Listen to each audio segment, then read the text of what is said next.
The girl. Let her go.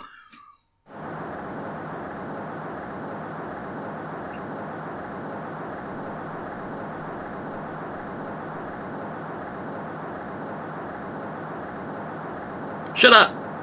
Come closer, and I kill her. Sorry, but you're not going to get the chance.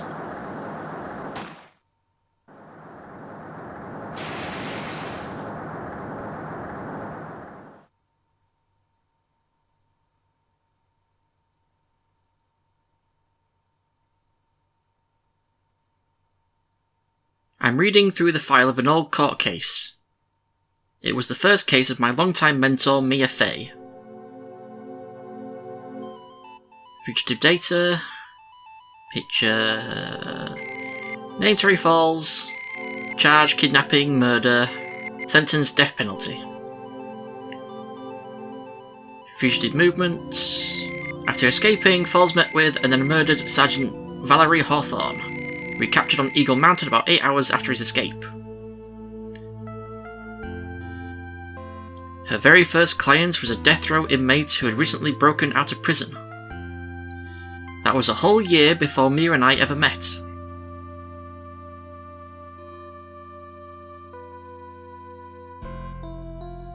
Six years earlier, Mia Fey first trial.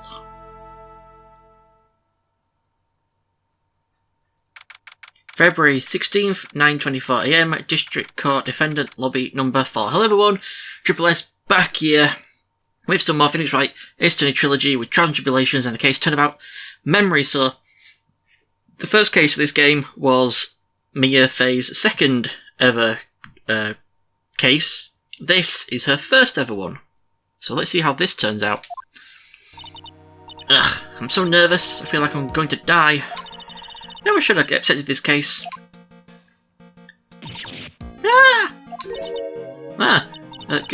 Good morning. Don't be so jumpy, Mia. I didn't do nothing. I swear I didn't kill nobody. Terry Falls, my first client. Sentenced to death 5 years ago, and now a prison escapee. Just relax, Mia. Make small talk and try to relax him. So, where did you escape anyway? I'm sorry. I didn't do nothing. I didn't kill nobody.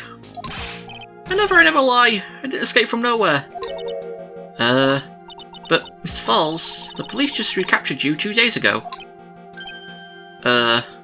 Sorry, I told a little lie. Oh boy. But anyway, I didn't do it. I never killed nobody. Sorry for asking, but you're on death row, right? I'm really sorry. They sentenced me to die 5 years ago, but I was tricked, I tell you. That woman, she lied in her testimony.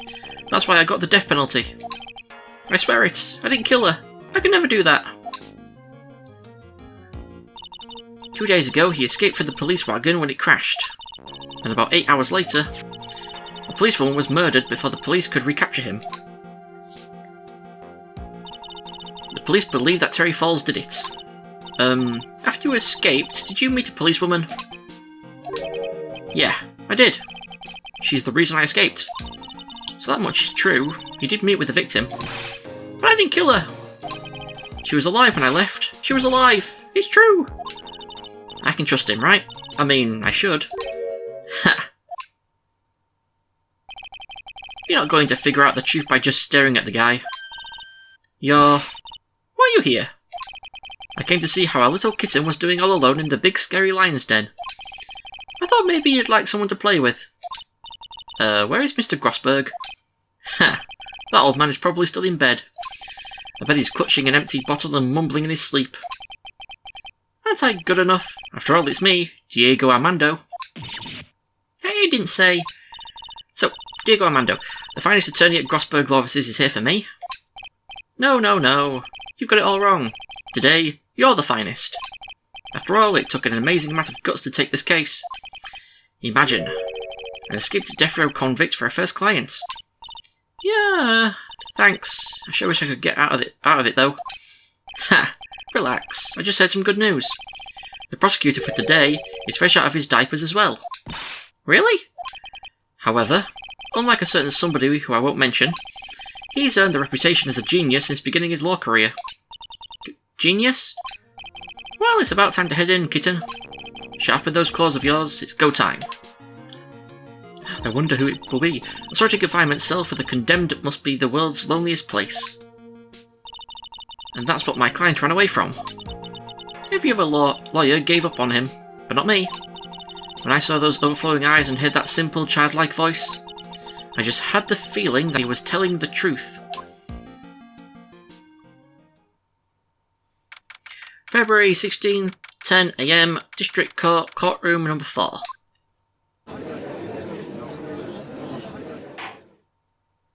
Oh, we've got the judge's brother in. Court is now in session for the trial of Terry Falls. The defence is ready, Your Honour. There he is. Prosecution has been ready for a while, Your Honour. I understand the lawyers for both sides are newcomers. Yes, Your Honour. I'm Mia Fay. Miles Edgeworth, Your Honour. Look how young he looks. So you're the new prosecutor everyone's talking about, eh? They say you joined the prosecutor's office at quite an early age. I'm pretty sure this judge is Canadian as well. Have I said that before? I can't remember. At 20, Your Honour. I guess our little kitten hasn't earned herself much of a reputation yet, huh? Come on, Mia. You can't lose. Not to someone younger than you. Huh. Young people running a trial. I'm not too sure how I feel about that. Well then, the defendant in this case is currently a felon on death row. 2 days ago he escaped from a police wagon. Is that correct? Precisely. But the defendant is not on trial for escaping prison. The day that the defendant escaped, a policewoman was murdered. So we're here to determine if Mr. Falls was responsible for her death. You got it, kitten. Well then, Mr. Edgeworth, let's hear your opening statement. Yes, Your Honour. It was 5 years ago. The defendant, Terry Falls, was sentenced to death in this very court. His crimes were kidnapping, extortion, and murder. The girl he threw off the bridge was only 14 years old. A truly horrible crime. I remember it well. There was no decisive evidence, so the trial was long and protracted. Correct. But in the end, what finally decided the case was a certain witness's testimony. A witness's testimony?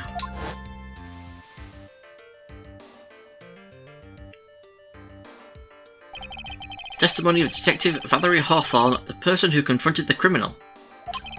She arrested Mr. Falls at the scene and later testified against him. She said she witnessed Mr. Falls throw his young victim into the river.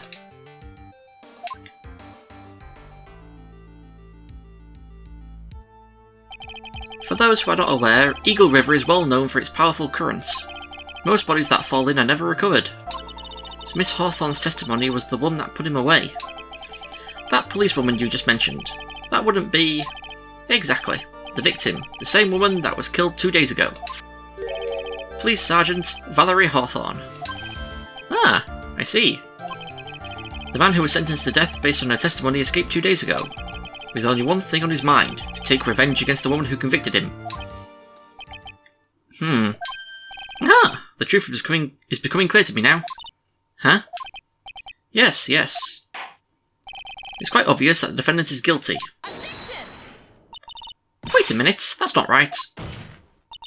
At least hear the case before you decide on the outcome, Your Honour.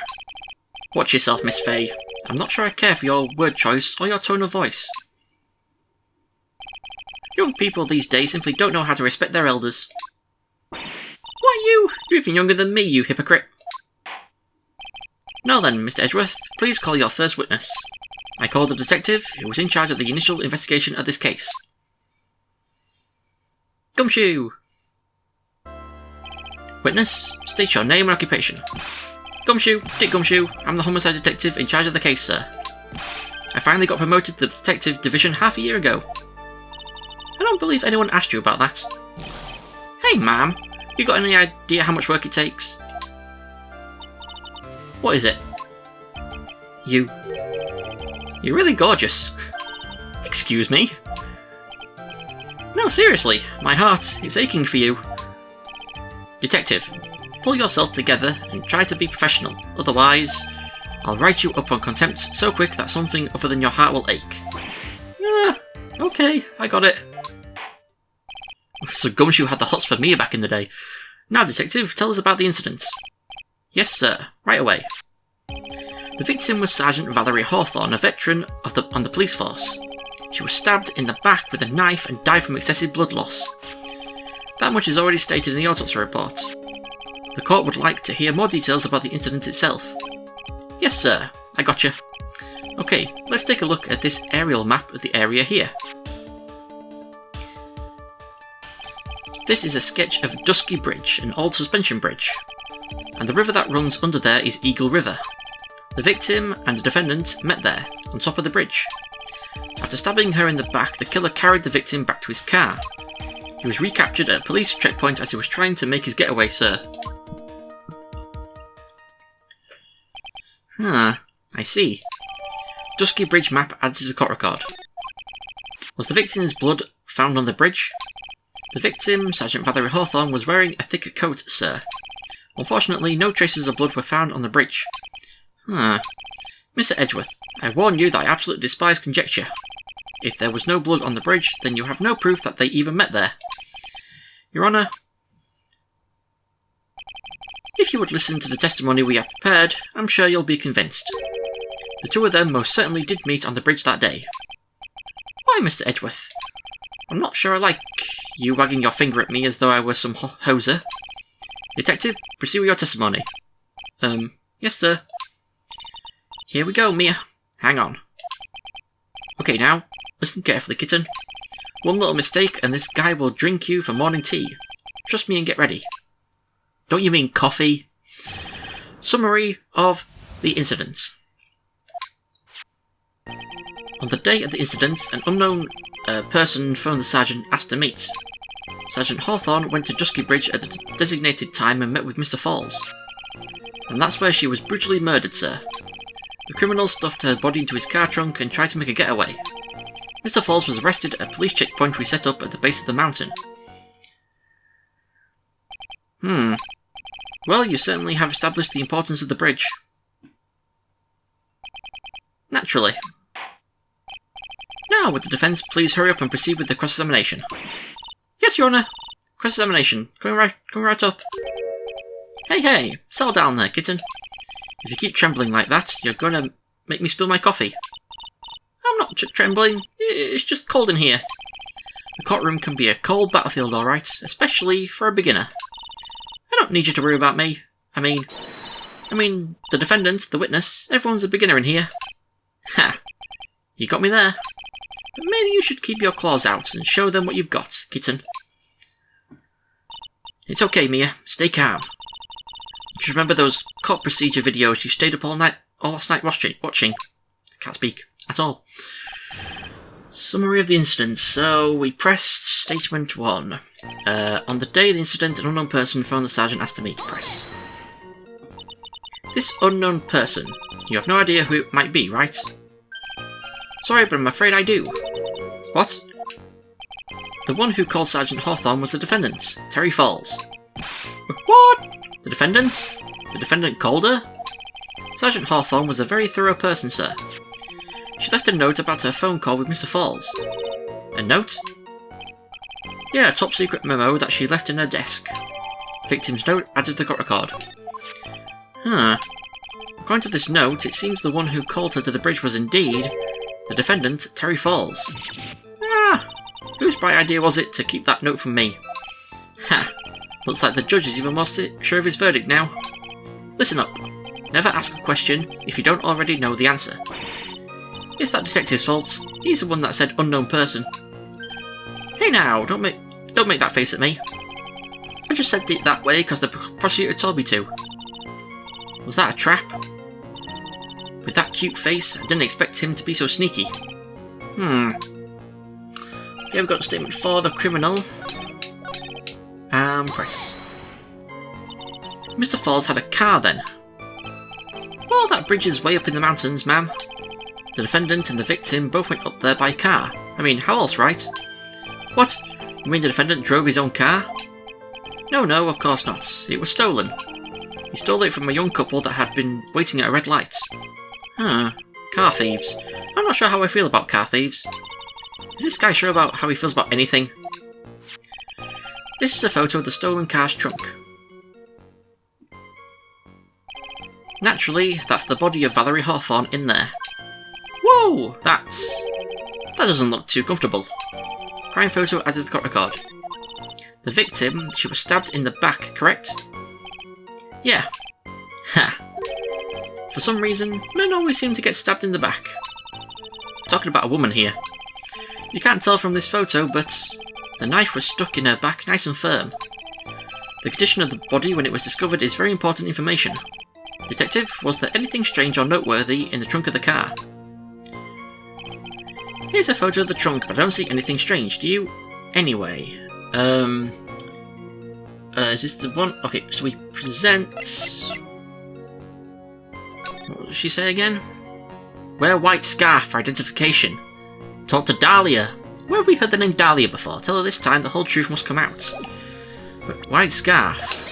There's no scarf. Witness!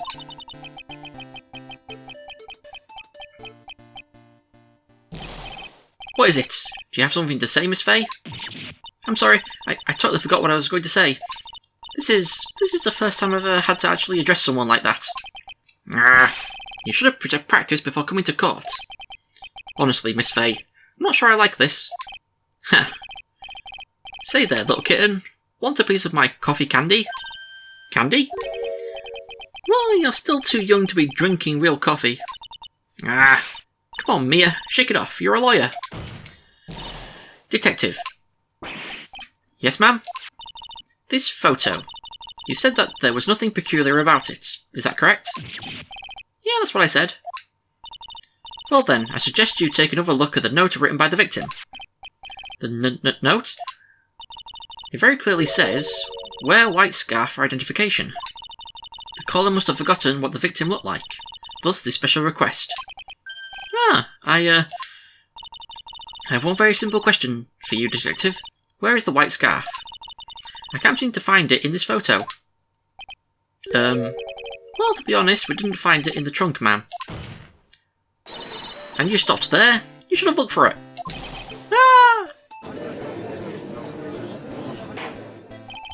The caller told her to wear it to identify herself, so I'd expect she did just that. Well, Mr. Edgeworth, what do you have to say about this? I see the defence is a little lacking. The scarf you are searching so desperately for, is it this one, perchance? Where did you find that, sir? On Dusky Bridge. I was there first and I decided to conduct my own investigation. Why? Why didn't you tell me? I made a decision to keep all pieces of evidence in my personal satchel. It's the safest place I know. That hotshot sure has a flair for the dramatic. It's not exactly white, as the caller requested, but as you can see, it's close enough for what it was intended for. Looks like it spent some time in the mud. Not surprising, it was drizzling on the mountain that day. Prosecutor Edgeworth. He was intentionally hiding that scarf the whole time. The court will accept the scarf into evidence. Scarf added to the court record. Now, if the attorney for the defence is finished embarrassing herself, I'd like to move on with the testimony. That is alright with you, isn't it, Miss Fay? Boy, would I like to wrap this scarf around his smarmy little neck. Very good. Now, if we're done with this mud-covered scarf business, the prosecution moves to establish conclusively and with hard evidence that Miss Hawthorne and Mr. Falls did indeed meet on that bridge that day. Further, we will show exactly what occurred there. That sounds quite promising. I can't wait to hear all about it. Everything is moving at his whim. Don't forget, kitten, there's a reason why everyone considers this guy a genius. A genius, huh? Screw this guy. Events on Dusky Bridge. Actually, there's an eyewitness who was there when the incident took place. This photo was accidentally taken by the witness. It shows the Vic wearing the scarf, sir. It was drizzling that day. Unfortunately, it's a little hard to see what's going on.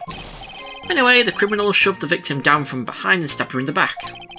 That must have been when the scarf fell off. Looking at this photo, you really get the sense that this bridge is very high up. It's about 40-foot drop from the bridge to the Eagle River down below. Mr. Edgeworth, who took this photo anyway?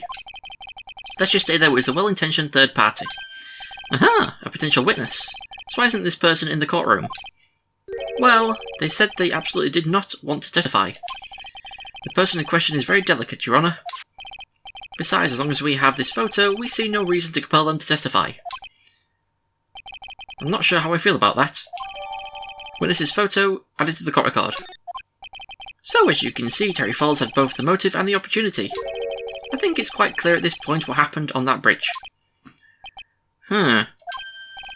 The truth is becoming clear to me now. Huh?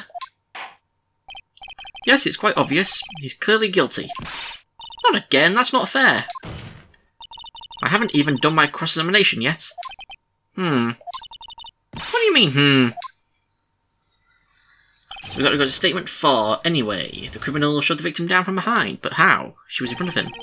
1, 2, 3, 4, and we present crime photo. So at the time of the crime, there was a light drizzle coming down, correct? Yeah, and fog too. Just a generally soggy atmosphere. Well, I have evidence that doesn't go with the soggy atmosphere.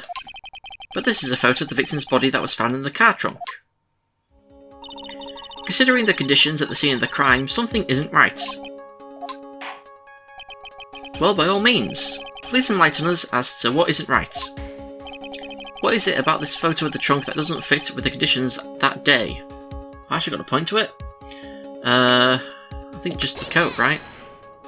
Yeah. Naturally, the answer is right here. The victim's coat. As far as I can see, there is nothing strange about it. That's exactly what's strange. Recall the testimony. What were the conditions on the bridge that day?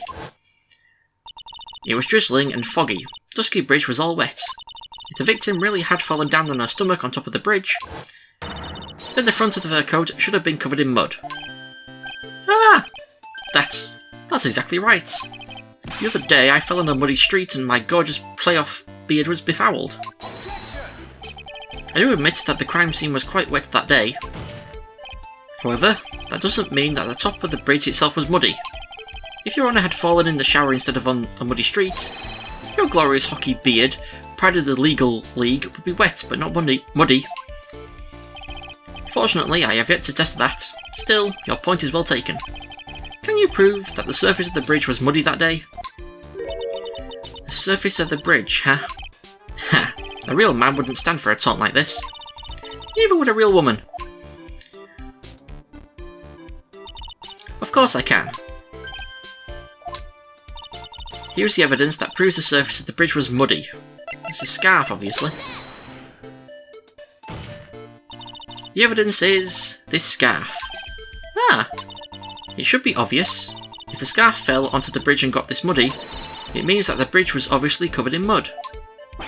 Ah! No! I can't be outwitted by this novice bimbo. Wow. Hey, same to you, buddy, you bimbo. Miss Faye's assertion makes perfect sense to me. I do admit that there appears to be a contradiction between the condition of the victim's coat and her scarf. However, the real question is, why is there a contradiction? Huh? For every contradiction, there exists an explanation. Let's look at what the explanation in this case may be, shall we? Alright, it's not like he's really giving me a choice here. Ha! You're doing pretty well, for a little kitten. Mr. Armando. No matter what he says, a contradiction always comes down to a lie. It's either the victim discovered in the trunk, the witness's photo showing the defendant and the victim, or the witness's testimony that stated she saw the moment of the murder. Just relax and think it over. It's pretty simple, isn't it? The false evidence, it's one of those three. What you said just now, I'm not sure I like that. That wasn't me, Your Honour. It was the coffee aficionado over here that said it. This court is not in the habit of accepting false evidence, you know. Blame it on him, Your Honour. He's the one trying to slip false evidence into court. But we won't let him. We'll expose his evidence as the flimsy scam it really is.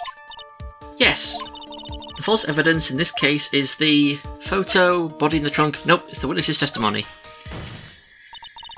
It is a no-brainer. Obviously, it's the witness that's suspicious. During his earlier testimony, the detective pointed out a crucial fact. The criminal shoved the victim down from behind and stabbed her in the back. Now, is that testimony exactly what the witness claims to have seen? Yeah, that's what the witness told us. That testimony is filled with holes. After all, the victim's coat isn't dirty at all. Huh, that's true. Ha! It's not just true, it's the truth. If there was a truly decisive witness in this case, I'm certain that boy wonder over there would have called them in the first place. Your Honour, the defence requests to cross-examine the eyewitness. The testimony presented so far is not only vague, but contradictory as well. Well, Mr. Edgeworth, it appears that we'll need to hear from your mystery witness after all.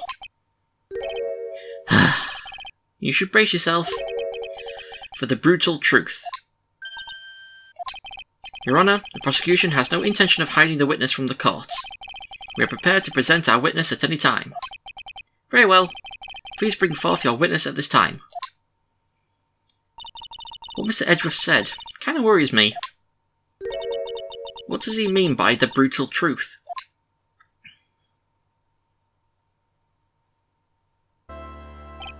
Now let's proceed with the testimony. Mr. Edgeworth, please go right ahead. Thank you, Your Honour. Prosecution summons the woman who saw the events that day with her very own eyes. This is it, Mia. The battle begins here.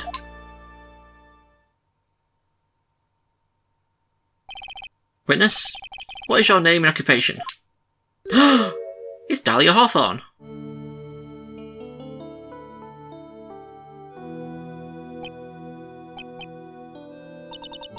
Everyone is so silent that I can hear their hearts going pitter-patter. Huh. Oh. When I look at you, how can I put it? You look as scrumptious as a double-double and a dozen donut holes. I feel like I want to hurry up and hand down a verdict just to have a bite. Hey, not so fast. As I said before, this witness is very sensitive and delicate. I would ask the court to please exercise care when addressing her. Yes, indeed. Thank you, Miss Edgeworth. You're a true gentleman. Miss Fay, you could learn a lot from this man. If he's such a gentleman, he sure doesn't act like one to me. Sir? Hey? Yes, my dear? This is my first time, so I'm sure I'll make a lot of mistakes. Anyway, I just wanted to say I'm sorry for all the trouble I might cause. Not at all. It's no trouble at all. Now then, may we please have your name and occupation? My name is, Melissa Foster? That's not your name. I'm a college student, a freshman in the literature department. You were on the scene when the unfortunate event occurred, correct? And you were the one who took this photo. Is that accurate?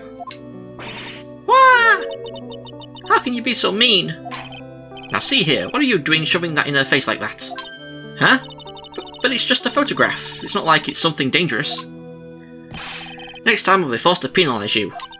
Uh-oh, I don't like the turn this has taken. Is she staring at me? And you would be... Huh? I'm the defence attorney. My name is Mia Fay. I see. So you are... Now then, young lady, could you please give us your testimony? Yes, Your Honour. I'll do my best. I'm going to amend my guide here. The witness's photograph from someone claiming to be Melissa Foster, but we all know who she really is. I was using my camera to take some pictures of wildflowers. Then I noticed there were two people standing up on the suspension bridge. Suddenly they just started fighting. That's when I hurried and took the photo that shows the crucial moments. And right after that, I called the police. By the way, where were you standing when the incident occurred? I believe the map would be of help here. I was standing right over here. I was standing in a beautiful field, surrounded by tall cliffs. So you took the photo from that location, eh? I brought the camera I was using at the time, just like Mr. Edgeworth asked me to. Ho ho ho, what a cute camera, just like its owner. Camera added to the court record. Alright then, Miss Fay, time for your cross-examination. But I warn you, make the witness cry again, and you'll feel the wrath of my gavel. So we've got to go to statement 4. That's when I heard and took the photo. 1, 2, 3, 4. Shows the crucial moment. What crucial moment? That's exactly what I was thinking. Yeah. It shows nothing. Witness? When you said you took a photo of the crucial moment, is this what you meant? All I can see in this photo are two people facing each other. You testified that you saw the two of them starting to fight. Normally that's the kind of thing we would refer to as the crucial moment. Why haven't you presented a photo like that? Well, you see, the photo we presented was the only one there was. But if you really wanted to capture the crucial moment, then what happened next? You must have taken a photo of it. Go. My apologies, young lady, but Miss Fay's assertion is not without a certain amount of merit. He can certainly downplay a situation, can't he? I'm sorry. I'm a very bad girl. I'm pretty sure that point where she said that was probably supposed to be an internal thought thing, but for some reason it did it so she just read it out loud. That was weird. Sorry, I'm a very bad girl. I used it all up. The film, I mean. You ran out of film? Oh, this photo was the last one. What? Unfortunately, that is the truth.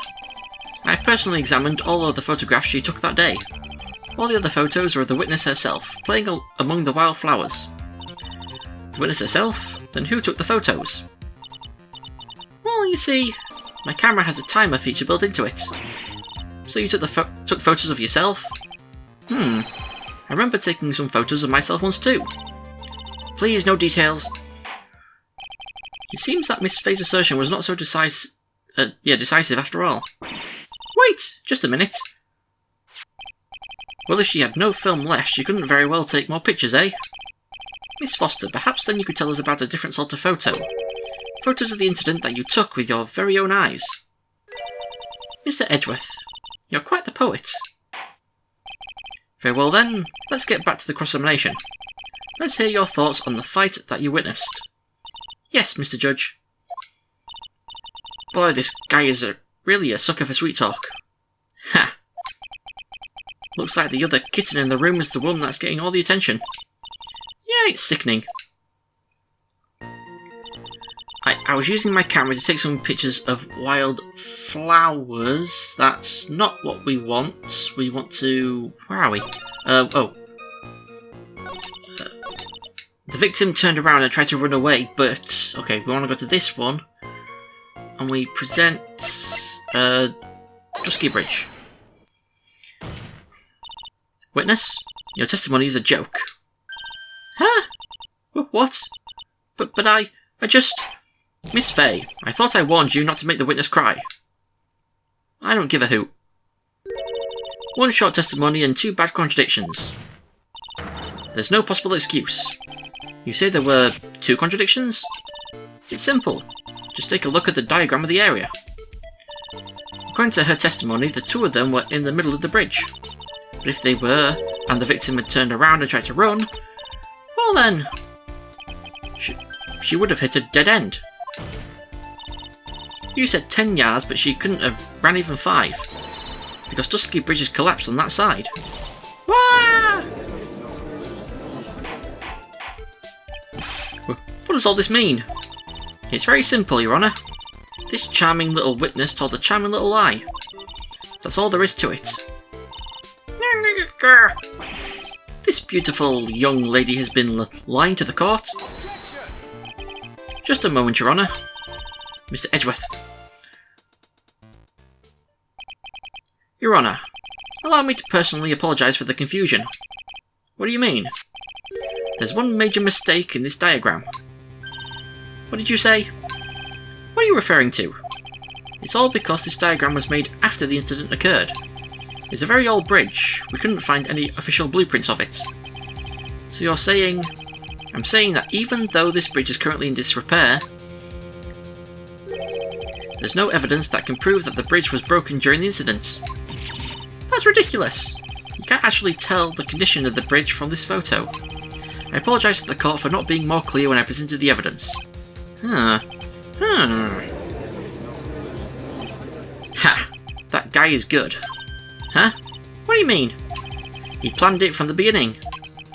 He's a genius, alright. That diagram of the bridge was his insurance policy. What? That coward. Well, Miss Fay, it seems you've once again made a reckless accusation. I'm so sorry. I should have been more careful myself.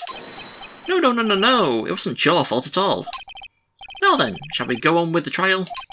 I'd like to establish once and for all what it was that the witness actually saw. Indeed. Alright, young lady. May I ask you to please proceed with your testimony? But it's so hard to go on. We're all on your side, Miss Foster. There's no need to worry. Just tell us what you saw. Yes, sir. Okay. Running from the crime.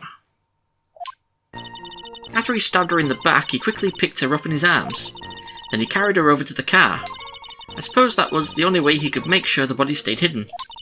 He couldn't just leave the body on top of the bridge. Oh, I'm sorry. I'm only supposed to talk about what I saw. Witnessing such violence must have been difficult. Yes, sir. I'm still shaken up.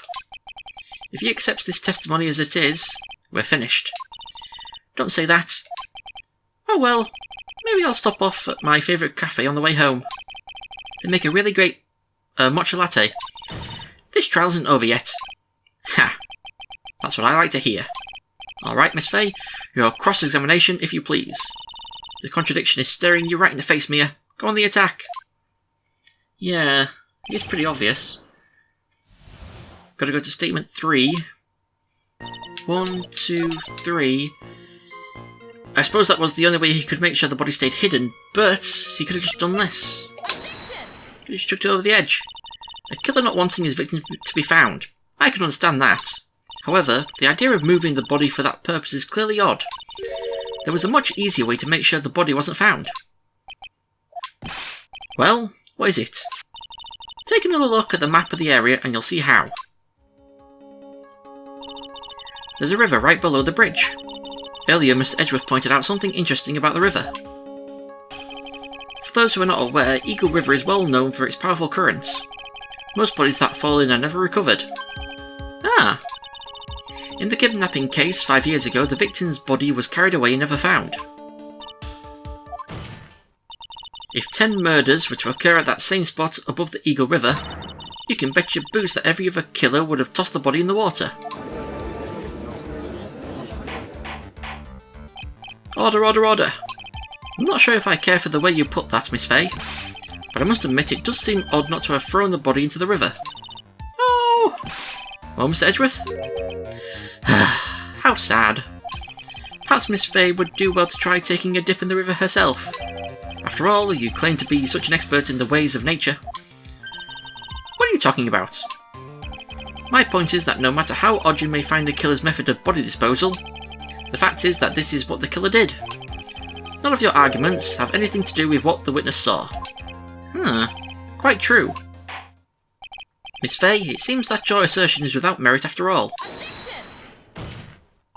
But what the witness claims to have seen is totally ridiculous. Surely you can't deny that the body was found in the trunk of the car. That's certainly consistent with what the witness has told us. Please, witness, go on with your testimony. I'll try. All you have to do is tell us only what you saw. Otherwise, the mean lady might yell at you again. Who is he talking about? Alright, I'll do my best. Okay, so we've got to go to... The killer broke into the trunk of the stolen car and hid the body in there. And with that, we again present this. Well, Miss Foster, looks like you've done it this time. Done what? Made a crucial mistake. A crucial mistake? Like what, Miss Fay? The killer broke into the trunk of the stolen car and hid the body in there. You're saying you saw that, right?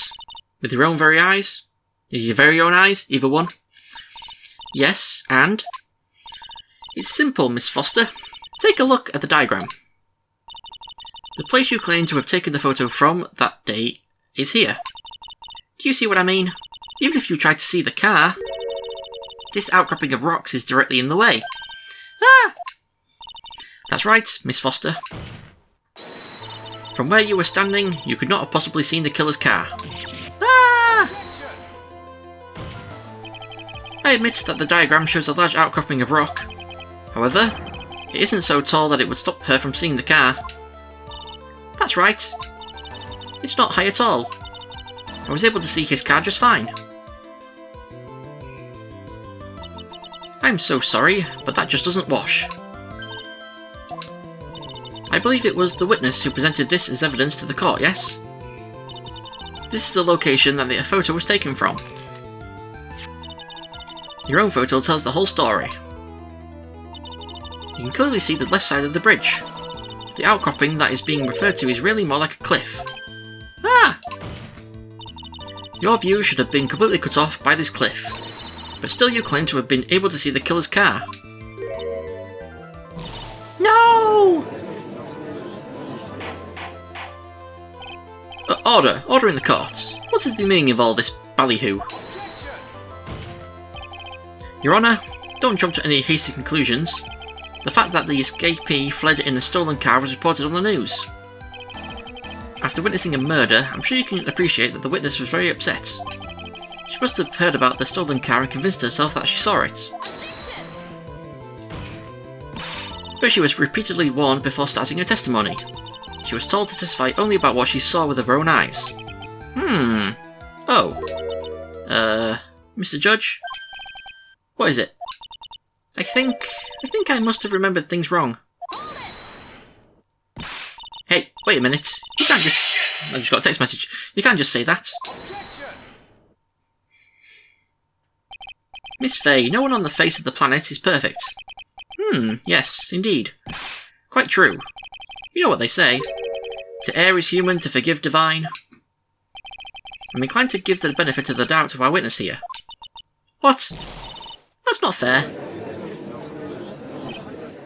Ha! Save the tears for later, kitten. Mr. Armando? Don't look back until the trial is over. Now is the time to go forward. But that wasn't fair. Okay, kitten, you need to relax. Then you need to remember the other kitten's testimony. The killer broke into the trunk of the stolen car and hid the body in there. So tell me, how does she know that? How does she know that he broke into the trunk? Aha! Well, Miss Foster, until you can explain how you knew that, you're going to have a lot of very suspicious people on this side of the courtroom. Well, witness? Well, I'm certain that he broke into the trunk because there were marks left on the trunk lid. I'm certain they were scratch marks from when he broke into it. What? Let me see that photo. It's true. These certainly look like scratch marks around the keyhole. It's obvious that this trunk has been broken open. Can't speak. Well, Miss Faye, are you satisfied? The judge is on her side. I can't make any mistakes here. What she just said, is there a contradiction in there somewhere? I'll buy it, it doesn't work. Melissa Foster, looks like you finally betrayed yourself. What? You said you were in a field taking photos of wildflowers. But even so, you knew about the scratches. The question is when? When did you get a chance to see those scratches? Finally. I finally got her. Ha! I'm getting pretty tired of waiting over here. And perhaps it would be faster if Miss Faye explained herself. Your Honour, there's only one possible explanation. The reason the witness had seen the scratches was she happened to be passing by, she put the corpse in herself. She's the owner of the car. She put the corpse in herself. There's only one way that the witness had the chance to see those scratches. Yes, what is it? Naturally, when she opened the trunk and stuffed the corpse in herself. The person who really hid the body in the trunk of that car was Melissa Foster. It was you that did it, wasn't it? That's ridiculous. I could never. It was the man in the prison garb. He's the one that... I don't think so, Miss Foster. If Mr. Falls had been the one that put the cops in the trunk, he would have simply used the car key. There was no need to break it open. But he stole the car. He stole it from a young couple that had been waiting at a red light, which means that the key would have still been in the ignition. Oh, I see. Thank you for telling us about the scratches, Miss Foster. Without that, we never would have uncovered the truth. That it couldn't have been Mr. Falls that put the body in the trunk. No! Preposterous. To even suggest that the witness put the body in there. If that were true, then how do you explain the photo that she took? The corpse could only have been put in the trunk when the incident occurred. And we already know that at the time, she was taking photographs. Now's your chance, Mia. Finish this thing. On the contrary, I'm not so certain about that anymore, Miss Edgeworth. There's no need to think too deeply about it. What I'm saying is the shutter for this may not have been pushed by Miss Foster herself. Because of the camera. Let's take another look at this camera and see what features it has, shall we? It has a timer built into it, even a mini tripod. Huh. Why, it's almost as if she had brought this camera just to take this picture. What are you trying to say then, Miss Fay? That when the crime occurred, Miss Foster wasn't in the field as she claimed? Well, if she really did use the camera's auto-timer, then the answer is yes, she was somewhere else. Exactly. She was not in the field. Huh. Will the defence please explain further? Listen, this is a crucial point. Where was Miss Foster when the incident occurred? In answering that question, will also make clear Miss Foster's true identity. Well then, please answer this question. Where was Melissa Foster when the incident on the bridge occurred? She was... the victim. Naturally, the witness was right here. But that's where the victim, Miss Hawthorne, was standing.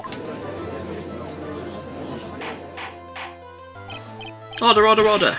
Miss Fay, what on earth? Your Honour, if I may. After parting with the victim on the bridge, the defendant fled by car. But this would mean that there was no time to put the victim in the trunk. In other words, if someone put the body in the trunk, it could only have been before the defendant met the victim. How asinine! Of course Mr. Falls met with the victim. The only person with the opportunity to have put the victim in the trunk is the same man that killed her, Terry Falls. You still don't understand, do you, Mr. Edgeworth?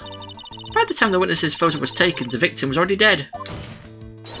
The person in the photo was not Valerie Hawthorne. What? I've never heard anything more ridiculous in my entire life. Then who exactly is the victim in this photo? It's obvious, isn't it? It's your own witness. What? It's the only possible explanation. The woman that Mr. Falls met on the bridge that day was not Valerie Hawthorne. It was you, Melissa Foster. Me? Let's remember that it was raining and foggy on the mountain that day. Mr. Falls himself believed that the woman in front of him was Valerie Hawthorne. But the defendant knew Valerie Hawthorne very well. After all, she was the woman whose testimony helped to get him convicted. But since then, my client has spent 5 hard years in a federal penitentiary. He couldn't remember exactly what she looked like anymore. You're just making this up as you go along. Where's your proof?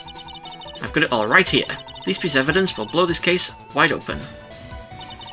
At the time of the incident, Mr. Falls had forgotten what Valerie Hawthorne looked like because of the notes. Mr. Falls had forgotten the victim's face. That's why he needed some piece of identification, namely this muddy scarf. Ah! It was Mr. Falls who requested that she wear this scarf to identify herself. That's already been proven by the note the victim left. In other words, as long as you were wearing a scarf like he asked, anyone could have pretended to be Valerie Hawthorne. Well, what do you have to say to that, Melissa Foster? No!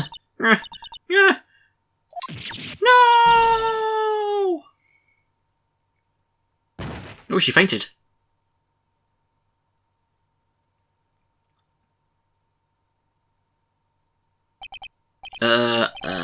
Where's Miss Foster? She's collecting herself in the lobby. It's obvious that Melissa Foster did it. She hid the body in the trunk and disguised herself as the victim. She set up the camera to snap a fake photo of them together. The only question is, why did she do it? Well, isn't that obvious? She's the real culprit. Ha! Well, we'll have to wait for Miss Foster to compose herself before we start again. Until then, this court is in recess. The defence and the prosecution are both to wait in their respective lobbies. Yes, Your Honour. Understood. Very well, this court is in recess. To be continued! I thought we were going to have maybe another chat in the lobby, but no. Well then. So, that is what the crime was that happened in the first case for Mia Fey, but why is Dahlia Hawthorne, who we all know is Dahlia Hawthorne, calling herself Melissa Foster? And then also Valerie Hawthorne. Must be her sister, I assume. Doesn't look old enough to be her mother, so I assume sister? So her sister... She killed her sister then, is what we're saying then. Not Terry Falls, but her... Dahlia, I was going to say Melissa, but either one, killed her sister and then met Terry Falls on the bridge. But what happened in that initial thing where Valerie Hawthorne shot at Terry Falls, and then the 14-year-old that Terry Falls was kidnapping jumped off the bridge?